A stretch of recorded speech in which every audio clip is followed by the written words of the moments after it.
கும்ப லக்னத்திற்கு பாதகாதிபதி என்ன செய்வார் என்று இந்த வீடியோவில் பார்ப்போம். கும்ப லக்னத்திற்கு பாதகாதிபதி 5இல் இருந்தால் என்ன பலன்? கும்பம் ஒரு திரராசி, காலபுருஷ தத்துவத்தில் 11ஆம் ராசியாக வருகிறது.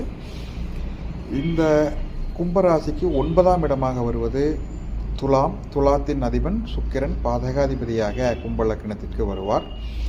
இந்த சுக்கிரன் கும்ப லக்னத்துக்கு 5இல் மிதுனத்தில் இருக்கும்போது குழந்தைகள் விஷயத்தில் தடை தாமதங்களை உருவாக்குகிறார். குழந்தைகளை விட்டு தொழில் காரணமாகவோ இல்லை வேறு சூழல் காரணமாகவோ பிரிந்திருப்பதும் அல்லது மொத்தமாக குடும்பத்தை விட்டு தனியாக இருப்பதும் நடக்கிறது.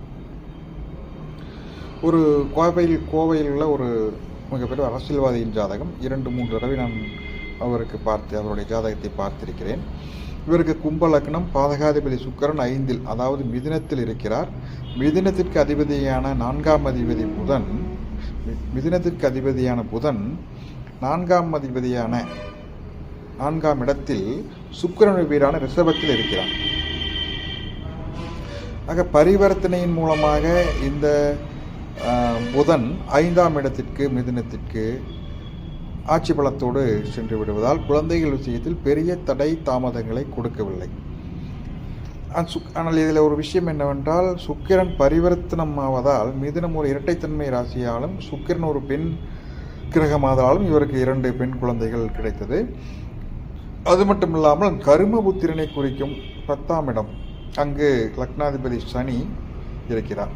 லக்னாதிபதி ஆனாலும் ஒரு பாவ கிரகம். அந்த 10ற்கு உடைய விருச்சிகத்துக்கு அதிபன் செவ்வாய் கடகத்தில் நீசம்.